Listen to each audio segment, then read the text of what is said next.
93점 제자들을 파송하다. 오늘 하나님의 말씀은 마가복음 9장 상반절에 있는 말씀으로 은혜를 나누고 싶습니다. 첫 번째 말씀은 예수님께서 12 제자를 부르시고 파송하시는 내용이 담겨져 있습니다. 그들을 보내시면서 당부한 몇 가지의 말씀이 있는데 그것이 우리에게 어떤 제자로서의 삶, 신자로서의 삶의 자세에 대해 은혜를 나누고 싶습니다. 두 번째로는 제자들을 부르시고 그들에게 권세라 그럴까요? 능력을 주셨다고 했습니다. 그게 뭐냐면 귀신을 이기고 병을 고치는 능력과 권세를 주셨다고 했습니다. 이것으로써 하나님의 나라를 담대히 전하라는 영적인 병기를 주신 것이라 하겠습니다. 그러니까 종합해보면 귀신을 이기고 병을 고치고 그 다음에 하나님의 나라를 전파하는 것입니다. 하나님의 나라의 큰 의미 속에 귀신을 쫓아내고 귀신을 이기고 그 다음에 병으로부터 자유로워지는 새롭게 변화되어진 하나님의 나라가 신자의 삶 속에 실현되는 것입니다. 역으로 생각하면 귀신에 얽매여 있고 마귀에 억눌려 있고 꿈을 꾸거나 할 때 항상 악몽을 꾸고 또 그것들이 너무 내 생각이나 내 뇌를 지배해서 헛개비에 현혹되는 병역한 삶을 산다면 얼마나 괴롭겠습니까?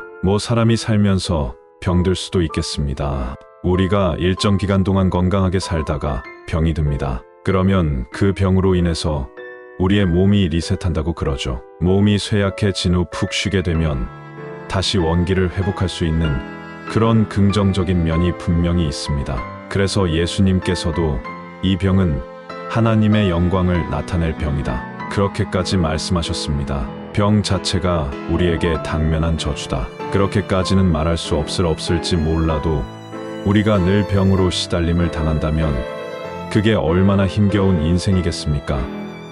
이런 측면에서 병으로부터 자유로운 삶, 하나님께서 아담을 창조하셨을 때 하나님과 소통하고 마귀랑 상관없는 삶을 살았던 그러한 하나님의 형상을 입은 존재로서 영혼도 순결하고 육체도 온전한 그러한 모습이었습니다. 아마 그러한 모습이 하나님의 나라의 원형이겠습니다. 제자들에게는 하나님의 나라를 전파하라고 했을 때에는 그러한 하나님의 원대한 계획 속에 있었을 겁니다. 인간을 온전케 하는 계획의 한 부분이라 하겠습니다. 부디 한 평생을 살면서 바라건대 우리가 건강하고 주님과 동행하면서 평안과 기쁨과 소망과 안식을 누리면서 살아가면 그것이 우리에게 당면한 가장 큰 축복일 것입니다. 어떤 것도 가지지 말라. 두 번째로는 무엇을 말씀하시냐면 직접 하나님의 나라를 증거할 때 그 어떠한 것도 가지지 말라고 했습니다.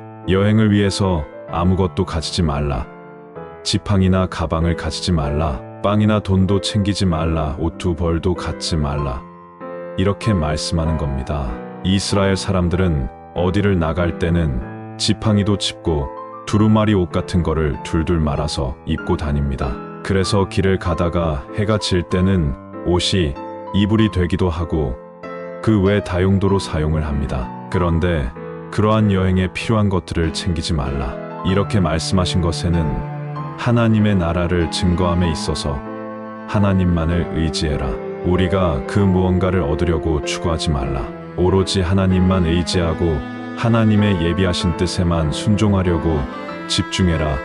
그것을 말씀하신 것인 줄 압니다. 지금 우리 자본주의 사회의 가장 큰 낭패는 더 많은 자본을 서로 얻으려는 데 있습니다. 이에 필사적으로 온갖 수단과 방법을 가리지 않습니다. 그것이 세상의 원칙이고 세상이 돌아가는 방법입니다. 하물며 예수를 믿는다고 해서 그것이 전혀 영향을 안 받는다고 말할 수 없습니다. 인천 송도역 남인천 농협 앞 배짜마 카페에서 이종화였습니다.